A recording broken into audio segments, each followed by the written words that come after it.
Anda masih bersama kami di Presisi Pagi.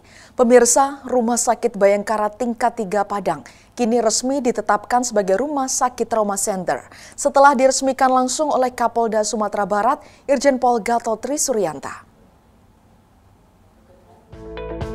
Penetapan ini menjadi langkah strategis dalam meningkatkan pelayanan kesehatan, khususnya dalam penanganan kasus trauma di wilayah Provinsi Sumatera Barat. Dengan dukungan tim medis yang terlatih dan fasilitas yang memadai, Rumah Sakit Bayangkara Padang siap memberikan pelayanan yang cepat, tepat, dan berkualitas bagi pasien trauma.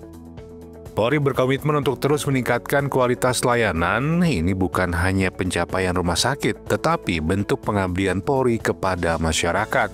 Pihak rumah sakit juga menyampaikan terima kasih kepada seluruh elemen yang telah berkontribusi dalam proses penetapan trauma center ini.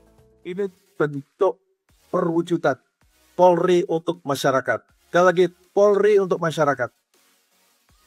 Ini tentunya panggilan hati bahwa kepolisian tidak hanya tugasnya itu memelihara keamanan dan masyarakat, tidak hanya memberikan perlindungan, pengayoman, dan pelayanan, dan juga penegakan hukum.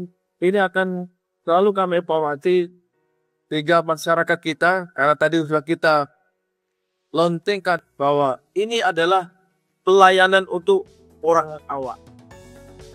Dengan semangat pelayanan yang tulus, Rumah Sakit Bayangkara Padang terus berupaya menjadi garda terdepan dalam penanganan kasus trauma. Dari tim Humas Polda Sumatera Barat melaporkan untuk Polri TV. Di informasi berikutnya, pemirsa, Kapolres Magetan bersama Forkopimda tinjau langsung program makan bergizi gratis di SMPN 1 Magetan, Jawa Timur. Pelajar sangat antusias terhadap adanya makan bergizi gratis yang telah berjalan di sekolah. Cek adik-adik di SMP 1 Magetan yang dibagikan menurut MBG. Forkopimda Kabupaten Magetan meninjau secara langsung pelaksanaan program makanan bergizi gratis di SMPN 1 Magetan. Kunjungan ini dipimpin oleh Bupati Magetan Nani Sumantri bersama Kapolres Magetan AKBP Raden Erik Bangun Prakasa serta jajaran Forkopimda lainnya.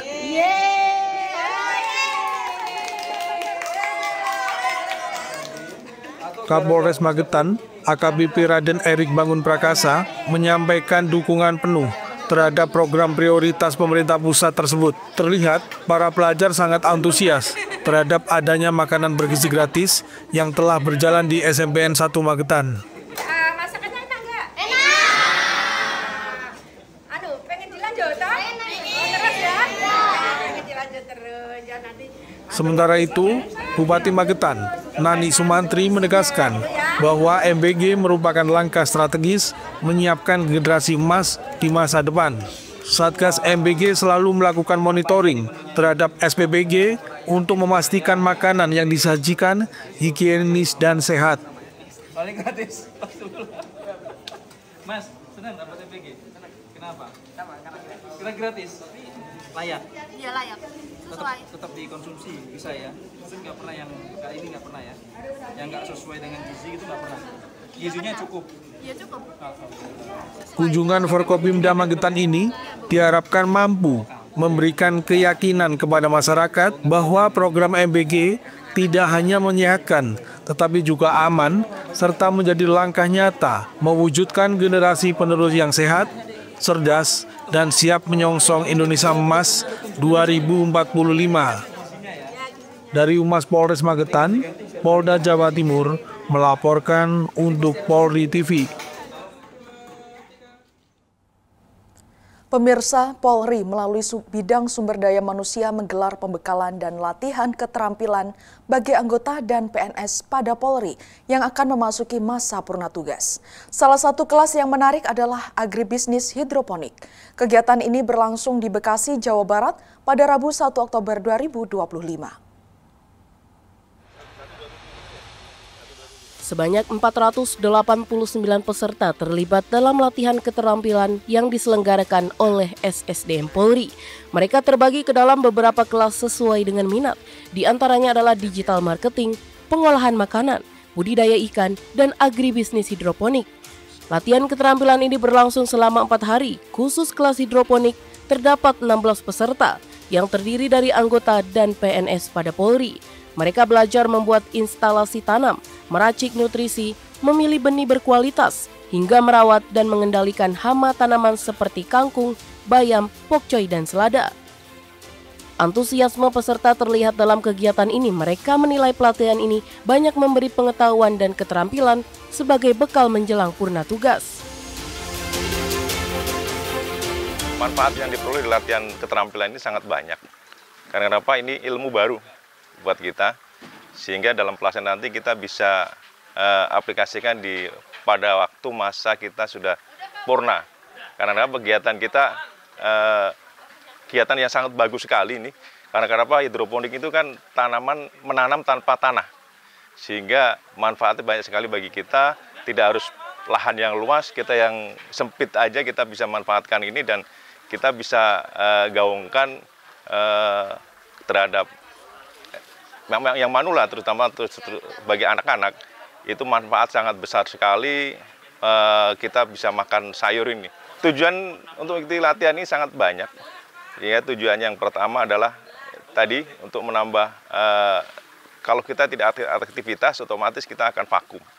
Dan otomatis kalau kita bisa lebih banyak kita menghasilkan ini, otomatis kita juga ada tambahan lah untuk dapur, sehingga dalam pelaksanaannya untuk menambah penghasilan kita pada waktu pensiun.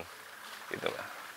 Manfaat yang diperoleh dari peserta dalam mengikuti kelas Latpram menyongsong kita purna tugas adalah banyak sekali. Salah satunya kita ikut di hidroponik. Hidroponik dari instruktur kita mendapatkan 4 mata pelajaran yang diberikan berupa sayuran, ada bayam, kangkung, selada, dan pokcai. Nah, kebetulan kami yang suka sayuran bisa untuk memenuhi kebutuhan serat di tubuh kita, manusia, atau memenuhi untuk kebutuhan keluarga. Harapan dari saya menjelang purna, jadi kalau purna biasanya kan akan timbul yang macam-macam penyakit. Nah, harapan kami dengan mengikuti ini, pembekalan di hidroponik, kami bisa mengurangi tingkat stresor setelah purna tadi, ya, bahwa kami masih bisa berkarya setelah purna, kami masih bisa ada penghasilan, paling tidak untuk keluarga kami, tidak merepotkan putra-putri kami, tidak merepotkan anak cucu kami. Jadi intinya sangat berharga pembekalan ini, tentunya untuk kedepannya kami sampai di akhir. Melalui latihan keterampilan agribisnis hidroponik, peserta jelang purna tugas mendapatkan keterampilan baru yang bermanfaat untuk tetap produktif dan mandiri. Program ini menunjukkan komitmen SSDM Polri untuk memperhatikan kesejahteraan anggota dan PNS setelah purna bakti. Dari Bekasi, Jawa Barat, Aisyah Baharsyah, Andi Putra, Polri TV. Pemirsa, tetaplah bersama kami, Presisi Pagi akan segera kembali.